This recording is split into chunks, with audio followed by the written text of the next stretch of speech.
Bunga di Batu Cadas. Audiobook, novel silat. Cerita, Esa Mintarja. Jilid 39.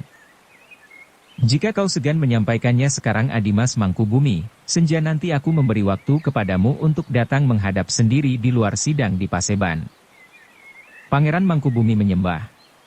Kemudian katanya, hamba mohon diri Kakanda.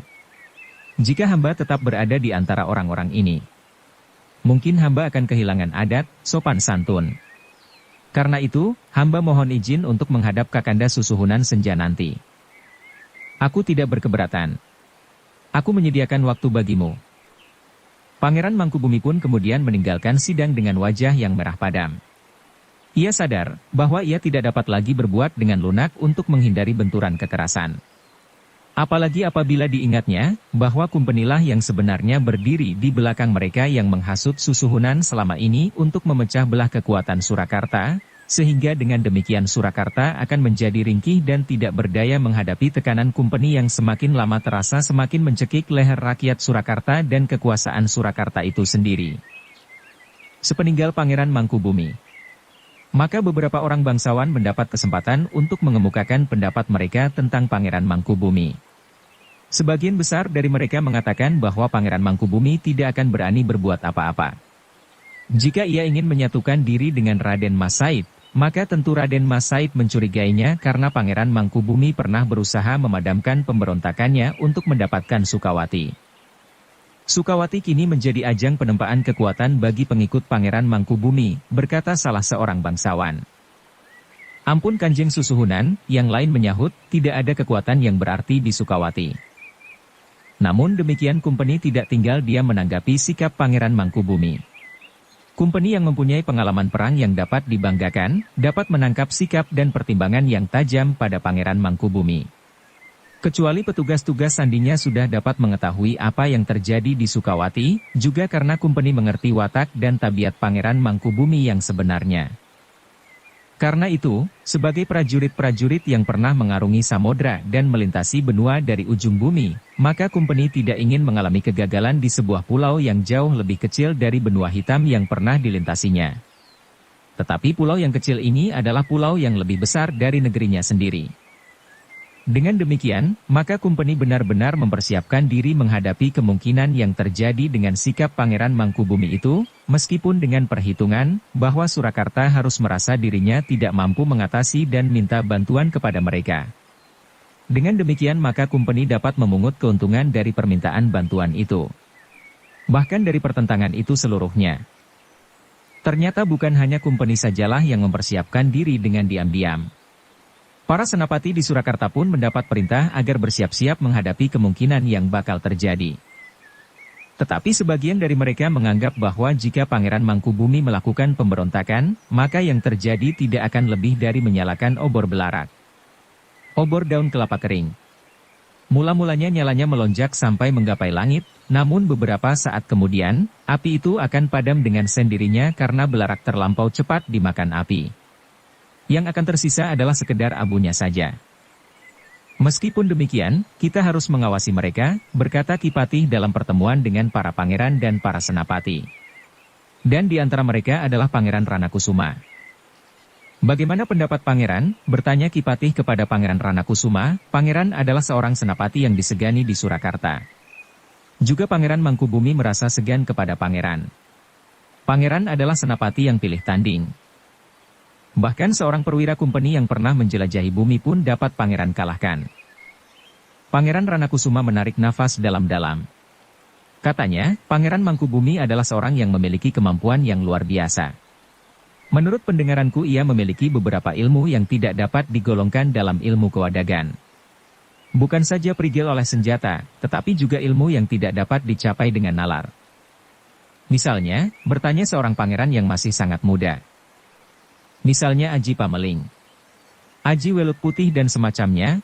Potong Ki Patih, Pangeran Ranakusuma adalah gedung perbendaharaan ilmu.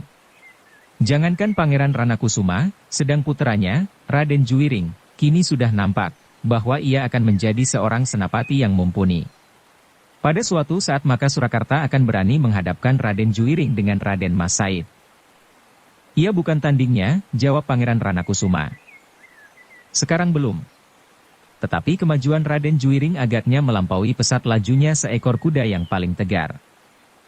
Pangeran Ranakusuma tidak menyahut lagi. Tetapi nampak bahwa ia sedang berpikir. Agaknya Pangeran Mangkubumi benar-benar orang yang harus diperhitungkannya. Pangeran, berkata Kipatih, menurut pendengaranku, Pangeran pun memiliki aji lembu sekilan yang lebih mantap dari aji welut putih. Aji Panggendam dan aji Tameng Wajah. Bahkan masih banyak lagi yang belum aku sebutkan. Dengan demikian maka Pangeran Mangkubumi bukannya lawan yang berat bagi Pangeran. Apalagi di antara para senapati yang lain masih ada yang dapat disebut namanya untuk mendampingi Pangeran di peperangan jika hal itu sungguh-sungguh akan terjadi. Iya, Pangeran Ranakusuma mengangguk, sebagai seorang senapati aku tidak boleh memilih lawan, meskipun lawan itu adalah saudaraku sendiri dan memiliki ilmu yang betapapun sempurnanya. Namun sudah barang tentu bahwa setiap perbuatan itu harus diperhitungkan sebaik-baiknya. Demikian juga untuk menghadapi Pangeran Mangkubumi. Aku kira kita harus membuat perhitungan yang secermat-cermatnya. Terserahlah kepada para senapati. Dan tentu Kanjeng Susuhunan akan percaya kepada para senapati. Senja nanti Pangeran Mangkubumi akan menghadap, desis Kipatih. Pangeran Ranakusuma merenung sejenak, lalu terdengar suaranya yang datar. Apakah kira-kira yang akan dibicarakan? Tentu Pangeran Mangkubumi akan mengadu, seolah-olah kami hanya sekedar didorong oleh perasaan iri. Tetapi sebenarnya lah bahwa kami mengetahui persiapan yang sudah dilakukan oleh Pangeran Mangkubumi di Sukawati, sahut seorang pangeran yang lain. Pangeran Ranakusuma mengerutkan keningnya, lalu jawabnya, tentu Adimas akan berbuat demikian. Tetapi tentu tidak dengan Pangeran Mangkubumi. Pangeran Mangkubumi adalah seorang yang sudah dewasa cara berpikir dan bertindak. Jadi, apakah yang akan dilakukan menurut Kakang Mas? Ia tidak akan sekedar mengadu. Tetapi ia akan menyatakan pendapatnya dan sikapnya. Yang lain mendengarkan percakapan itu dengan dahi yang berkerut-merut. Mereka sependapat bahwa Pangeran Mangkubumi tentu tidak hanya akan sekedar mengadu. Kenapa Kanjeng Susuhunan memberinya waktu untuk menghadap sendiri, desis Kipatih kemudian. Itu adil, Pangeran Ranakusumalah yang menjawab, selama ini yang didengar oleh Kakanda Susuhunan adalah cerita tentang Pangeran Mangkubumi. Tentu harus datang giliran bahwa Pangeran Mangkubumilah yang didengar ceritanya.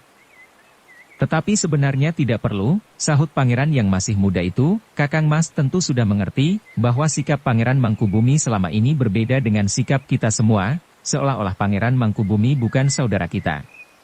Seolah-olah ia adalah orang lain. Dengan demikian kita semua dan juga Kakanda Susuhunan dapat berbuat seperti itu, itulah bedanya antara kau dan seorang raja yang bijaksana. Bagaimanapun juga ia harus berbuat seadil-adilnya meskipun ia tahu bahwa adiknya bersikap lain. Yang lain pun kemudian terdiam. Beberapa orang di antara mereka hanya sekedar mengangguk-angguk saja. Namun kemudian Kipatih berkata, terserahlah kepada para senapati. Di dalam hal ini para senapati tentu lebih mengetahui karena persoalannya akan menyangkut segi keprajuritan. Namun di dalam hal ini Kumpeni tentu tidak akan tinggal diam. Kita akan mendapat bantuannya apabila kita memerlukan. Dan kita percaya kepada mereka. Mereka adalah prajurit yang berpengalaman menjelajahi bumi dari ujung sampai ke ujung. Tentu bagi mereka Pangeran Mangkubumi tidak akan banyak artinya. Apa artinya pengalaman mereka itu bagi kita? Tiba-tiba Pangeran Ranakusuma menyahut, mereka bukan dewa-dewa yang turun dari langit. Aku berhasil membunuh seorang perwira dalam perang tanding. Dan itu berarti bahwa Pangeran Mangkubumi akan dapat melakukannya pula. Juga di peperangan. Demikian pula setiap prajurit Surakarta dan orang-orang Sukawati akan dapat berbuat demikian pula atas prajurit-prajurit Kumpeni itu. Kipatih menarik nafas dalam-dalam. Ia mengerti bahwa Pangeran Ranakusuma mempunyai dendam pribadi pada Kumpeni. Bukan saja bahwa putranya. Menurut berita yang didengarnya ternyata terbunuh oleh Kumpeni, tetapi juga istrinya yang cantik itu ternyata telah berhubungan dengan orang-orang asing itu apapun alasannya. Karena itu Kipatih tidak mempersoalkannya lagi. Ia sadar bahwa jika hal itu berkepanjangan, Pangeran Ranakusuma akan menjadi marah dan bahkan mungkin akan mempengaruhi sikapnya terhadap Pangeran Mangkubumi. Karena itu, Kipatih tidak mencampurinya lagi. Ia menyerahkan sepenuhnya kepada para pangeran dan para senapati perang. Apapun yang akan mereka lakukan untuk menghadapi Pangeran Mangkubumi apabila karena kecewa dan sakit hati Pangeran Mangkubumi mengambil sikap yang keras dan bahkan mungkin sebuah pemberontakan. Sebenarnya lah bahwa para senapati sadar, dalam keadaan itu mereka akan mengalami pukulan yang berat jika Pangeran Mangkubumi benar-benar akan mengangkat senjata. Mereka memperhitungkan pula kemungkinan yang dapat ditimbulkan oleh Raden Mas Said dan Martapura. Namun sebagian besar dari mereka percaya bahwa Surakarta tetap besar dan kuat. Terlebih-lebih lagi dengan bantuan kumpeni yang mempunyai senjata petir. Hanya dengan menarik sebuah pelatuk senjatanya, maka sebuah peluru akan terbang dan menyambar dada lawannya. Aji Lembu Sekilan pun tidak akan dapat menahan laju peluru yang meluncur secepat tatit di langit, gumam seorang pangeran yang sudah dicengkam oleh pengaruh orang-orang asing itu. Yang kemudian ditunggu-tunggu oleh para pangeran itu adalah hasil pembicaraan Pangeran Mangkubumi dan Kanjeng Susuhunan Senja itu. Beberapa orang bangsawan dan senapati berpendapat bahwa Pangeran Mangkubumi memang akan menentukan sikapnya. Ketika kemudian matahari menjadi semakin condong ke barat, dan sinarnya menjadi semakin pudar, maka para bangsawan dan senapati menjadi semakin berdebar-debar. Bahkan ada di antara mereka yang memerintahkan para abdi dan pelayannya untuk berhati-hati menjaga halaman istana masing-masing.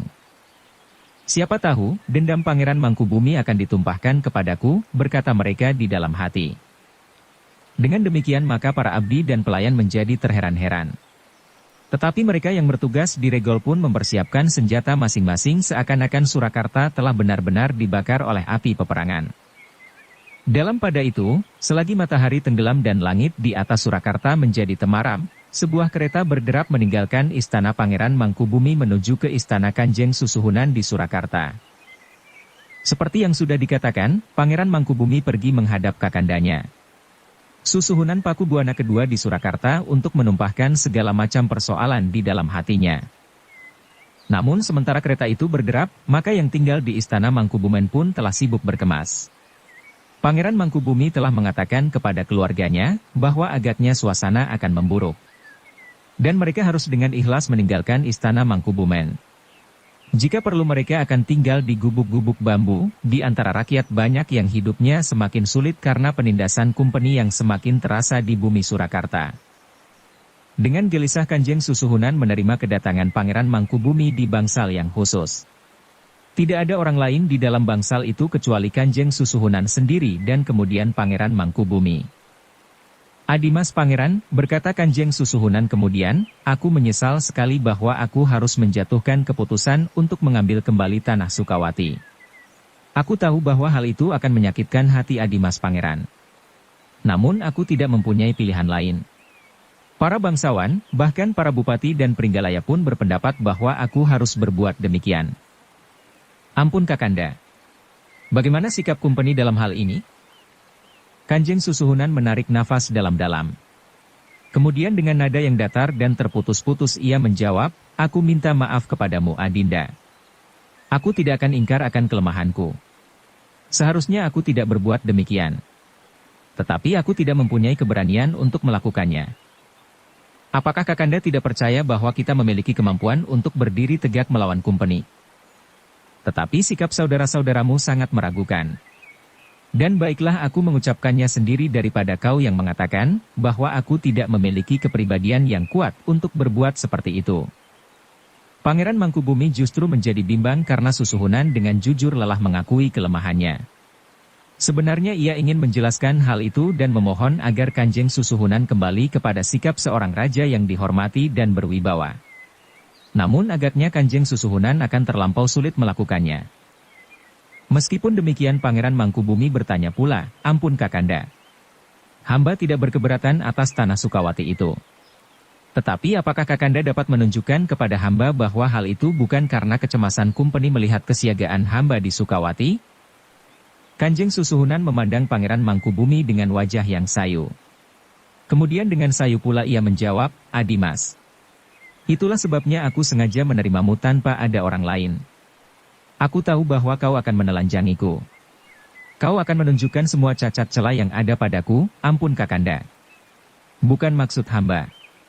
Hamba hanya sekedar didorong oleh perasaan muak terhadap kumpeni dan saudara-saudara hamba yang telah menjilat kepada mereka, kau tidak bersalah Adinda. Dan aku memang harus mengakui. Aku memang dapat menjawab bahwa keputusan itu berdasarkan pendapat para pangeran dan pemimpin pemerintahan. Aku dapat menjawab bahwa keputusanku aku dasarkan kepada keadilan dan ketentraman Surakarta, karena perasaan iri itu memang dapat menumbuhkan banyak akibat. Tetapi Kakanda, menurut Kakang Mas, nanti dulu Adimas, potong Kanjeng Susuhunan, aku tahu apa yang akan kau katakan. Kau tentu akan menyebutkan bahwa itu hanya sebagian kecil dari persoalan yang sebenarnya, karena di belakang para pangeran dan para pemimpin pemerintahan itu pun berdiri kumpeni. Bukankah begitu? Pangeran Mangkubumi tidak menjawab. Tetapi kepalanya kemudian tertunduk dalam-dalam justru karena pengakuan yang jujur dari Susuhunan Pakubuwono itu. Aku tidak akan ingkar Adimas. Dan aku pun tidak akan ingkar bahwa sebenarnya lah aku adalah orang yang kurang teguh pada pendirian dan sikap. Pangeran Mangkubumi menarik nafas dalam-dalam, lalu dengan nada yang dalam ia berkata lambat, "Ampun Kakang Mas. Sebenarnya lah bahwa itulah yang telah membuat hati hamba kecewa. Hamba tidak akan mungkin untuk selalu menahan hati seperti sekarang. Jika pada suatu saat hamba melihat seorang perwira kumpeni berdiri di Paseban dan apalagi bersikap seakan-akan ialah yang paling berkuasa, maka hamba tidak yakin bahwa hamba dapat menahan diri dan tidak membunuhnya di tempat itu juga." Pangeran Mangkubumi berhenti sejenak, lalu, karena itu, menurut pertimbangan hamba, lebih baik hamba tidak melakukannya. Jika terjadi demikian mungkin akibatnya akan sangat buruk bagi Surakarta. Kanjeng Susuhunan memandang Pangeran Mangkubumi dengan tatapan yang tanpa berkedip. Karena itu Kakang Mas, sebaiknya hamba menyingkir dari lingkungan hamba yang semakin lama menjadi semakin tidak sesuai lagi. Maksudmu? Kakanda, jika sekiranya hamba tidak menjauhkan diri dari suasana yang bagi hamba menjadi semakin memuakkan ini, hamba tidak tahu apakah yang akan terjadi jika kau menjauhinya. Pangeran Mangkubumi tidak segera dapat menjawab. Ia pun sadar, meskipun ia menjauhi istana ini, namun hatinya yang bergejolak sudah tidak akan dapat dikekangnya lagi. Adimas Pangeran Mangkubumi, berkata Kanjeng Susuhunan, aku tahu perasaan yang tersimpan di dalam hatimu. Karena itu, aku pun dapat menduga, apakah yang sebenarnya akan kau lakukan. Kau tidak akan dapat lagi sejalan dengan saudara-saudaramu. Dengan aku dan apalagi dengan kumpeni. Apapun yang kita usahakan bersama, maka jalan kita memang bersimpangan. Ampun Kakanda, kepala Pangeran Mangkubumi menjadi semakin tunduk. Ia menyadari sepenuhnya bahwa yang duduk di hadapannya itu adalah saudara tuanya. Tetapi ia pun menyadari bahwa sebenarnya lah jalan mereka memang bersimpangan. Adinda Pangeran Mangkubumi, berkata Kanjeng Susuhunan seterusnya, baiklah aku kini berbicara sebagai saudaramu, saudara tuamu. Dan kau pun aku minta berkata dengan nuranimu. Aku berjanji bahwa aku akan menyingkirkan sebutanku Susuhunan Pakubuwana kedua di Surakarta. Pangeran Mangkubumi mengangkat wajahnya. Dengan tatapan mata yang tajam ia bertanya, apakah sebenarnya maksud Kakanda? Adinda, apakah sebenarnya yang akan kau lakukan jika kau sudah menjauhi istana ini? Kau tentu tidak akan dapat kembali ke Sukawati, karena dengan resmi Sukawati sudah aku ambil kembali. Ampun Kakanda, Pangeran Mangkubumi menjadi ragu-ragu. Namun kemudian dipaksakannya berkata, Kakanda tentu dapat menebak gejolak di dalam dada hamba. Ya, aku mengerti kau akan mengangkat senjata. Meskipun sebenarnya lah demikian, tetapi terasa juga dada Pangeran Mangkubumi bergetar. Bukankah begitu? Kakanda, suara Pangeran Mangkubumi tersendat di kerongkongan, hamba memang tidak akan dapat menghindarkan diri dari tindakan itu. Hamba memang akan mengangkat senjata. Karena itu, sekaligus hamba mohon diri. Tetapi jika Kakanda berkeberatan, dan jika Kakanda sekarang berdiri sebagai raja di Surakarta yang bergelar Susuhunan Pakubuwana kedua tidak membenarkan hamba akan berjuang melawan kumpeni, maka hamba tidak akan melawan jika Kakanda memerintahkan para prajurit untuk menangkap hamba. Hamba masih menghormati Kakanda sebagai saudara tua, pengganti ibu bapa, dan sebagai raja yang aku sembah di Surakarta. Kanjeng Susuhunan Pakubuwana tidak segera dapat menjawab. Terasa tenggorokannya menjadi pepat, dan pelupuk matanya menjadi panas. Adinda, katanya kemudian, kau memang adikku yang aku kasihi. Aku kini benar-benar berdiri di simpang jalan. Aku berbangga bahwa di antara saudara-saudaraku masih ada yang berdiri tegak di atas kepribadian sendiri. Di atas kepentingan rakyat Surakarta dan dengan dada tengadah melawan kumpeni.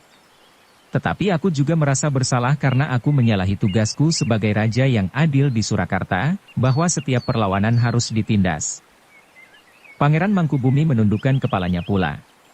Karena itu Adimas Pangeran. Jika Adimas tidak ada lagi, maka aku tentu tidak akan merasa selalu dikejar oleh pertentangan di hatiku sendiri seperti ini. Pangeran Mangkubumi terkejut mendengar kata-kata itu. Tetapi ia tidak tahu artinya dengan pasti. Adinda Pangeran, berkata Susuhunan selanjutnya, karena itu, sebaiknya di Istana Surakarta memang tidak ada lagi seorang pangeran seperti Adinda. Pangeran Mangkubumi masih tetap termangu-mangu. Namun kemudian hatinya menjadi berdebar-debar.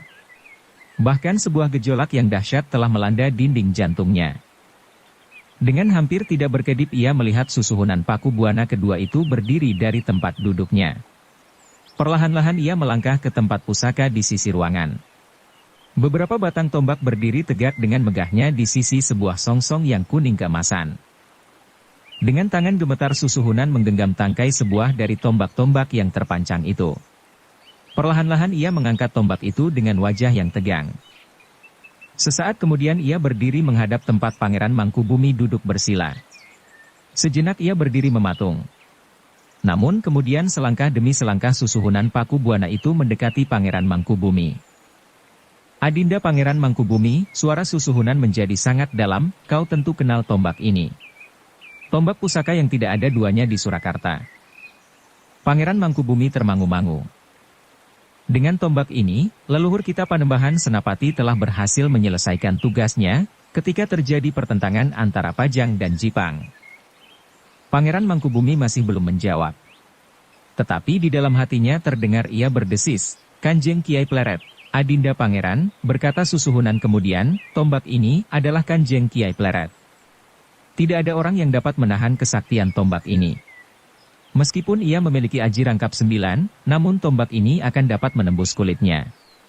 Biar ia merangkap ilmu lembu sekilan, tameng wajah dan ilmu kekebalan yang lain, tetapi kekuatan aji itu tidak akan ada artinya untuk melawan tombak yang tiada duanya ini. Apakah kau mengerti? Wajah Pangeran Mangkubumi menjadi merah. Sejenak ia memandang ujung tombak yang masih berada di dalam rangkanya dan ditutup oleh sebuah selongsong putih. Seuntai bunga melati yang sudah kekuning-kuningan tersangkut di bawah selongsongnya. Dada pangeran itu benar-benar terguncang ketika ia melihat Kanjeng Susuhunan mengangkat tangkai tombak itu di atas dahinya, dan kemudian memejamkan matanya sejenak. Kemudian perlahan-lahan tombak itu diturunkannya. Dengan tangannya yang semakin gemetar Kanjeng Susuhunan meraba selongsong tombaknya. Pangeran Mangkubumi duduk mematung di tempatnya. Dan dengan nafas yang semakin cepat mengalir pangeran itu mendengar kakandanya berkata, Adinda Pangeran Mangkubumi. Apakah kau benar-benar bertekad untuk memberontak? Untuk sesaat Pangeran Mangkubumi termangu-mangu. Namun ia adalah seorang pangeran yang berhati baja. Apapun yang dihadapinya tidak akan dapat menggeser pendiriannya. Juga seandainya ia harus mendapat hukuman mati sekalipun di ruang ini. Karena itu maka ia pun kemudian menyahut, Kakanda. Sebenarnya lah bahwa Adinda tidak akan memberontak. Yang akan hamba lakukan adalah menegakkan harga diri kita sebagai bangsa dan melepaskan semua ikatan yang semakin lama terasa semakin menjerat leher rakyat Surakarta. Hamba akan berjuang melawan kumpeni. Bukankah itu sama artinya dengan melawan kekuasaan Surakarta? Jika aku sudah memberikan beberapa wewenang kepada kumpeni, maka penolakan atas wewenang itu sama artinya dengan tidak mengakui lagi kuasaku. Pangeran Mangkubumi menjadi bimbang. Ia melihat perubahan sikap Kanjeng Susuhunan. Namun Pangeran Mangkubumi tidak melepaskan sikapnya. Jawabnya, Kakanda. Hamba tidak dapat ingkar akan kekuasaan Kakanda di Surakarta. Juga atas wewenang yang Kakanda berikan. Tetapi bukankah Kakanda mengakui bahwa semuanya itu lahir karena kelemahan hati Kakanda, bukan karena pertimbangan dan perhitungan sehingga wewenang itu benar-benar merupakan hak yang Kakanda berikan atas kuasa Kakanda? Bukan justru karena kelemahan. Kanjeng Susuhunan memandang Pangeran Mangkubumi dengan tajamnya. Kemudian perlahan-lahan tangannya yang sudah menggenggam selongsong tombak itu pun ditariknya. Disangkutkannya selongsong tombak yang tidak ada duanya itu di pundaknya. Dan kemudian tangannya telah membuka rangka tombak itu sekaligus. Sekali lagi Kanjeng Susuhunan itu mengangkat tombak di atas keningnya. Bersambung ke jilid 40. Dukung kami dengan subscribe, follow, like, komen dan share. Terima kasih.